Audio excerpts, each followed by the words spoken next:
연사입니다. 큰 박수 한번 주세요. 우리 젊고 이쁜 20대 여성이 여러분들 앞에서 자유를 외친답니다.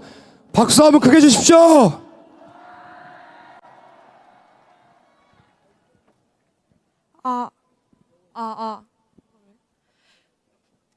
안녕하십니까. 저는 경기도 안성시에서 올라온 23살 최시아라고 합니다. 이렇게 큰 무대는 처음이어서 많이 부족할 수 있는데 예쁘게 봐주시면 감사하겠습니다. 먼저 제가 오늘 말씀드릴 주제는 바로 왜입니다. 제가 왜 이 자리에 나오게 되었는지, 그리고 왜 2030이 윤석열 대통령님을 지지하는지 말씀드리고자 합니다. 처음 계엄령이 터졌을 때 놀라신 분과 아무렇지 않으신 분이 있으셨을 거예요. 근데 저는 놀란 입장이었습니다. 제가 22 대선 이후로 제 삶 살기에만 바쁘고 정치에 관심을 끄고 살다 보니 왜 갑자기 계엄을 하신 거지? 왜 민주당에 먹잇감을 주신 걸까? 의결이 해제될 것임에 왜 하셨을까? 여기서 중요했던 점이 바로 왜였습니다. 그래서 저는 왜 계엄령을 하셨는지 찾아보기 시작했습니다. 찾아보니 그들이 22번 탄핵을 남발하고 국가 예산을 마음대로 감소시키고 또한 감처법까지 폐지를 하는 것을 보고 이래서 계엄령을 하신 거구나 알게 되었습니다. 또 그렇게 계엄령이 왜 하는지 이유를 알게 되었는데, 이제 언론에서는 그렇게 무능하다고 프레임을 씌우더니 야당에서는 협조하지 않는다는 이유로 민주주의 속 탄핵이라는 제도를 악용한 것을 보고 많이 화가 났습니다. 저는 세월호 때부터 정치적으로 감정으로 정치하는 민주당을 싫어했고 거짓 선동을 일삼는 민주당을 싫어했지만 작금의 나라의 상황이 정말 뒤집어지기 일보 직전이었음을 알게 되었습니다. 인터넷에서는 언론에서는 역시나 장갑차니 총칼이니 온갖 가짜뉴스를 퍼뜨렸고 사람들은 사실이 아닌 것들을 믿으면서 그것들 왜 계엄을 했는지에는 아무도 관심이 없었습니다. 하물며 제 지인들이 탄핵 찬성 시위에 나가는 모습을 보고 이건 아니다 싶어서 저도 나서야겠다는 마음이 들었습니다.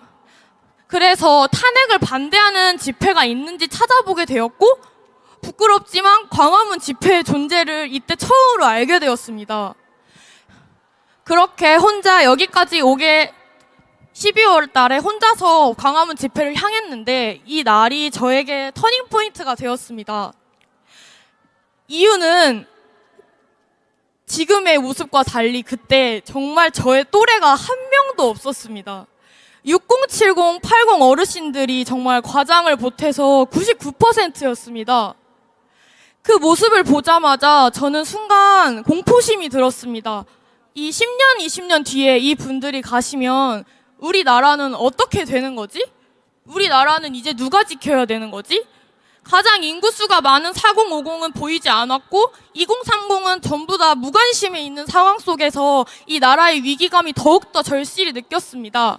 그래서 저는 교회를 다니기 때문에 혼자 광화문 집회에서 기도를 하게 되었습니다. 이 나라를 지켜달라고, 그리고 제발 젊은 사람들이 더욱더 깨어나게 해달라고 기도를 하는데 정말 애국심이라고 찾아볼 수 없었던 저에게서 눈물이 나오기 시작했습니다. 기껏 어르신들이 6.25 때부터 지켜온 이 땅을 저 공산주의 세력한테 빼앗기고 싶지 않았고 정말 그 순간 마음을 굳게 먹었습니다. 앞으로 오프라인에 많이 나와야겠다. 20대 여성 별로 없는데 이 20대 여자들은 전부 탄핵 찬성 시위에 있다는 그 고정관념, 그 프레임을 깨부수고 싶었습니다. 감사합니다. 그래서 왜 왜 2030 여성들이 민주당을 지지하는지 알아봤는데 그들은 민주당이 선이고 국민의힘은 악이라는 그 세뇌의 당에 있었습니다. 아니 정치에 선악이 어디 있습니까? 그치만 지금 현재 민주당은 반국가 세력이기 때문에 악이 맞습니다. 정부의 주요 인사들을 줄줄이 탄핵시키고 일을 못하게 되어도 자기네 인사 임명하려고 헌재고 방통이고 전부 마비시키고 미루고 임명을 미루고 미룹니다. 본인들의 정권 찬탈을 위해서라면 국정이 마비되어도 나라를 쑥대밭으로 만드는 이게 정상입니까? 아니라고 생각합니다. 악법의 거부권을 쓰는 것이 그게 소통을 안 하는 겁니까? 그러면 그들은 왜 대화로 하지 않고 줄줄이 탄핵시켰습니까? 이렇게 손발이 묶인 나쁜 상황 속에서도 윤석열 대통령님은 작년에 수출 1위를 달성하셨습니다. 객관적으로 누가 나라를 생각하고 발전시킵니까? 세상에 어느 독재자가 나라를 발전시킵니까? 독재자라고 함은 국민들을 착취하고 나라를 망가뜨리는데 지금 누가 나라의 근간을 뒤흔들고 있는지 정말 우리 모두 객관적인 눈으로 바라봐야 한다고 생각합니다. 윤석열 대통령님께서 왜 방송국이 아닌 선관위를 터셨는지, 왜 본인이 당선된 선거를 자꾸 파헤치려고 하시는지, 왜 사형 또는 무기징역인데도 계엄령을 내리신 이유가 무엇인지, 그것도 실탄 없이 200여 명밖에 안 되는 병력으로요. 왜 민주당은 간첩들이 나날이 검거됨에도 간첩법 폐지를 주장하는지, 노동조합이 왜 북한의 지령을 받고 왜 미군 철수 운동을 하고 그들이 왜 윤석열 대통령을 탄핵시키고 싶어 하는지, 왜 민주당만이 아닌 국회 전체를 비판하셨는지 윤석열 대통령님께서요. 그리고 왜 거대한 사법부 카르텔을 경고하셨는지, 왜 우리법 연구회 출신 좌파들은 불법을 저지르는지, 왜 태양광과 차이나머니를 먹은 중공 세력에게 지원받은 JTBC와 MBC는 좌편향된 거짓 선동을 일삼는지, 왜 국민들의 카톡을 검열하고 유튜버를 고발하고 민주파출소라는 오감시제 같은 짓을 일삼는지, 왜 선관위는 나라가 이 지경이 되도록 서버를 안 까는지, 왜 선관위는 형상기억 종이를 가지고 나와서 시연해 보이지 않는지, 왜 부정선거에 초점을 맞추지 않는 4명의 헌법재판관이 전에 선거관리위원장을 했었는지, 왜 선관위와 사법부는 한 몸이기 때문입니다. 헌법 제1조에 있는 국민의 주권을 짓밟는 부정선거야말로 헌법을 유린하는 중대한 사항 아닙니까? 낱낱이 수사받아도 모자를 파내 대통령님께서 계엄령을 때려야 정도로 기울어져 있는 지금 이 나라의 상황에 분노하셔야 합니다. 이미 이 나라에 민주주의는 없습니다. 법치주의는 없습니다. 그러기에 제가 이 자리에 나왔습니다. 이재명이 3년째 재판을 도망다녀도 한 나라의 대통령은 한 달 반 만에 구속하고, 구속도 모자라서 재판이 속전속결로 진행되고 있습니다. 온갖 불법이 판을 쳐도 우덜식이면 넘어가는 저 좌편향된 법의 잣대에 우리 청년들이 분노한 것입니다. 헌법에 의거하지 않는 사법부, 공정함을 잃은 사법부는 이미 모든 국민들의 신뢰를 잃어버렸습니다. 다시 한번 말씀드립니다. 지금의 2030 세대들은 거짓을 정말 혐오합니다. 2030은 진실 팩트를 원합니다. 팩트는 윤석열 대통령님의 복귀가 곧 자유민주주의 체제의 복귀이고, 거짓은 하루 일한 방통위원장의 탄핵을 인용한 4명의 헌법재판관의 중립성이 거짓입니다. 청년들은 모두 알고 있습니다. 그들은 법에 근거하지 않고 자신의 정치적 신념으로 판결한다는 것을요. 그렇기에 분노한 것이고, 저는 탄핵이 인용되지 못하도록 모든 수를 써서라도 막을 것입니다.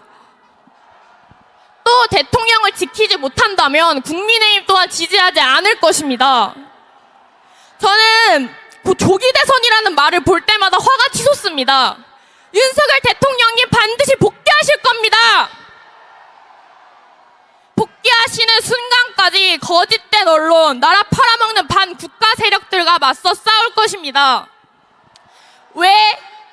첫 번째, 저는 거짓이 없는 세상에서 살고 싶고, 두 번째, 잘못된 세상에 순응하면서 비겁하게 살고 싶지 않습니다. 세 번째, 중국 공산당 세력에게 검열당하면서 살고 싶지 않습니다. 어르신들이 6.25 때부터 지켜낸 자유 대한민국을 이제는 우리 2030이 지켜내야 할 때입니다. 왜? 우리는 자유의 소중함을 아는 사람들입니다. 왜? 자유는 한 번 빼앗기면 절대 돌아오지 않습니다. 왜? 자유는 공짜가 아닙니다. 윤석열 대통령님께서는 우리에게 기회를 주셨습니다. 계몽령을 통해서 지금 국가의 체제 전복 위기임을 알려주셨습니다.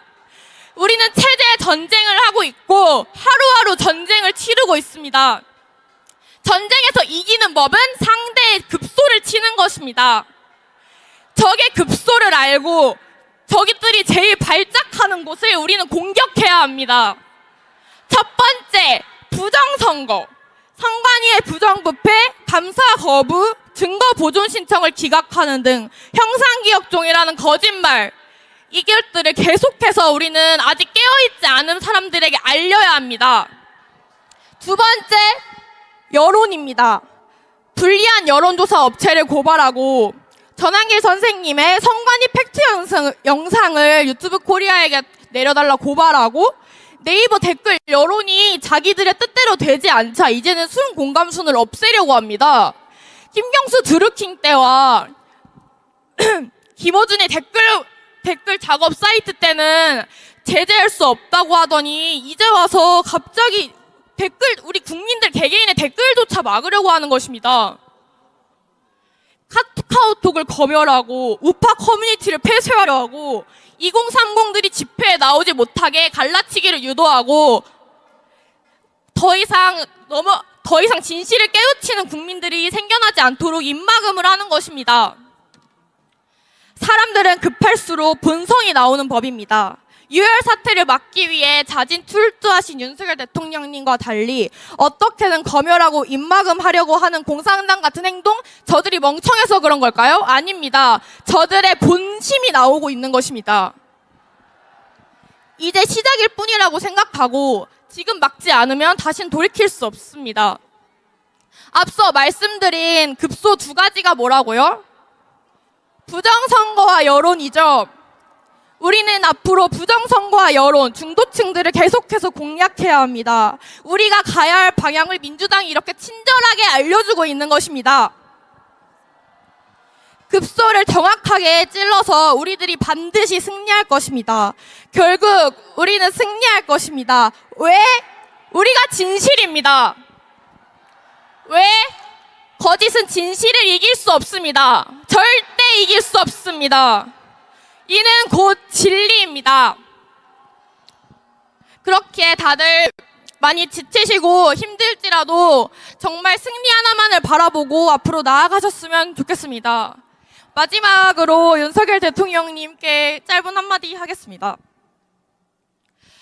윤석열 대통령님! 2030이 지켜드리겠습니다! 건강만 하십시오! 이상입니다. 감사합니다. 기가 막히죠?